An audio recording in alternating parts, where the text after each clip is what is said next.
Assalamualaikum warahmatullahi wabarakatuh. Apa kabar anak-anakku? Perkenalkan, nama Ibu Rosi Agustini. Kebetulan di SMKN 1 Jatisari tahun ini Ibu dipercaya untuk menjadi wakil kepala sekolah di bagian hubungan bidang industri. Mungkin ini secara tidak langsung kalian pasti akan bertanya, apa hubungannya sekolah dengan bidang industri? Nah, karena kalian ini masuk ke SMK, maka mau tidak mau kalian nanti akan selalu berhubungan dengan industri.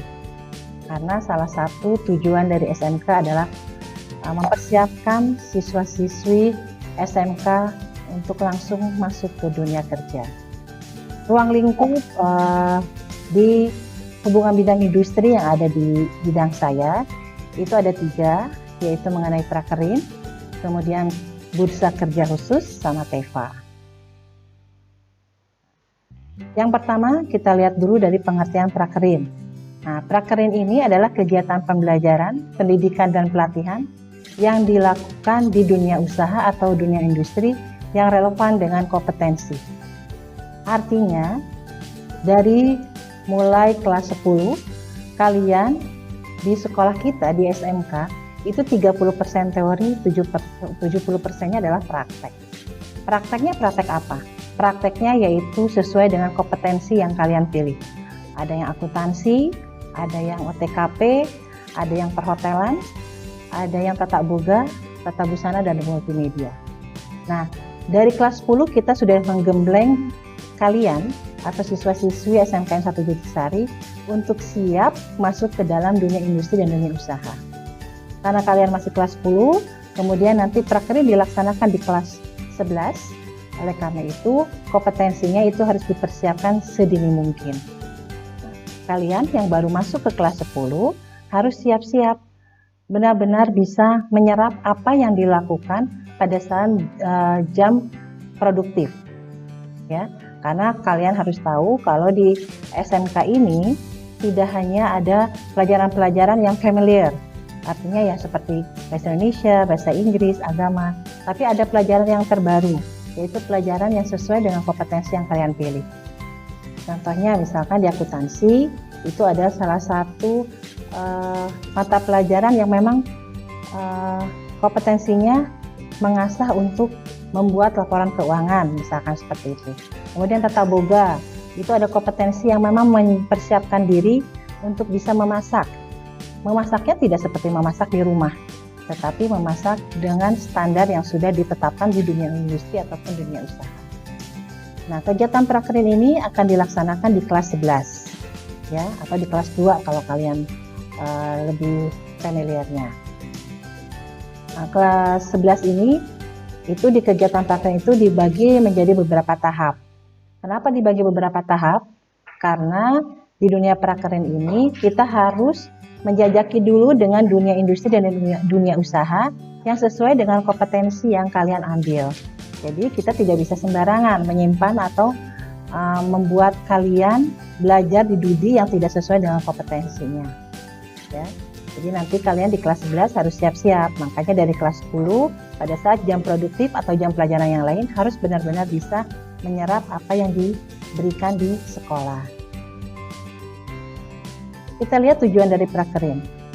Yang pertama adalah mengimplementasikan materi yang sudah didapat di sekolah. Jadi kalian bisa tahu bedanya apa yang didapat di sekolah dengan yang ada di dunia industri. Ya.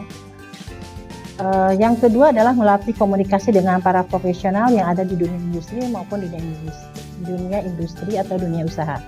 Bagaimana cara berkomunikasinya? Biasanya kalau di sekolah kalian mungkin dengan guru hanya menyapa, salam, sudah beres. Tapi kalau dengan di dunia usaha atau instansi, kalian nanti akan tahu caranya berbicara dengan para profesional yang memang ada di instansi atau usaha tersebut. Ya. Kemudian yang ketiga, melatih etos kerja. Ini pasti akan menggembleng kalian yang biasanya di sekolah, misalkan dari masuk jam 7, pulang jam setengah 3 misalkan ya. Kalau tidak ada guru atau misalkan tidak ada pekerjaan yang diampu, kalian pasti akan santai. Tapi kalau di perusahaan itu tidak akan bisa seperti itu. Jadi mau tidak mau kalian harus mengikuti etika atau tata tertib yang sudah diterapkan di perusahaan. Kemudian yang terakhir adalah menjalin kerjasama dengan dunia industri dan dunia usaha. Ya, kalian tahu juga dengan adanya prakerin, ini bisa menjadi perantara kalian untuk memasuki dunia kerja. Jadi kalian nanti tahu, oh nanti kalau saya sudah lulus, saya akan target saya itu masuk ke perusahaan yang mana. Nanti kalian akan jadi punya gambaran seperti itu. Itu adalah salah satu tujuan dari prakerin. Nah, manfaatnya diantaranya menghasilkan keahlian yang kompeten, mengasah keterampilan ya yang tadi sudah didapat di sekolah, kemudian diterapkan di dunia industri. Kemudian ini sudah pasti menjalin kerjasama dengan dunia industri dan dunia usaha. Nah, ini yang harus kalian ingat. Nanti pada kelas 11 ini ada pada saat prakerin ada kewajiban yang harus kalian laksanakan di sana, yaitu melaksanakan tugas pokok dan instruksi yang sudah diterapkan di instansi, kemudian melaksanakan K3, dan jangan lupa ini yang paling penting itu adalah menjaga nama baik sekolah maupun instansi yang sedang kalian lakukan di sana. Nah, di SMKN 1 Jatisari, tempat-tempat prakerin yang biasa kami sudah menjalin kerjasama untuk OTKP, salah satunya itu adalah PT Pupuk Kujang. Ya, untuk akuntansi itu PT Kawai, untuk multimedia itu di TV Berita, untuk tata busana itu PT Naijai, untuk tata boga itu Hotel Harper. Kenapa Bu tata boga di hotel? Karena di sana ada bagian dapurnya atau kitchennya, ya, atau bisa juga di bagian reservasi, itu bisa untuk tata boga. Kemudian ini akomodasi perhotelan juga sudah menjalin kerjasama dengan Hotel Resinda. Ini merupakan salah satu saja, karena tidak mungkin hanya kita menempatkan di satu perusahaan tersebut.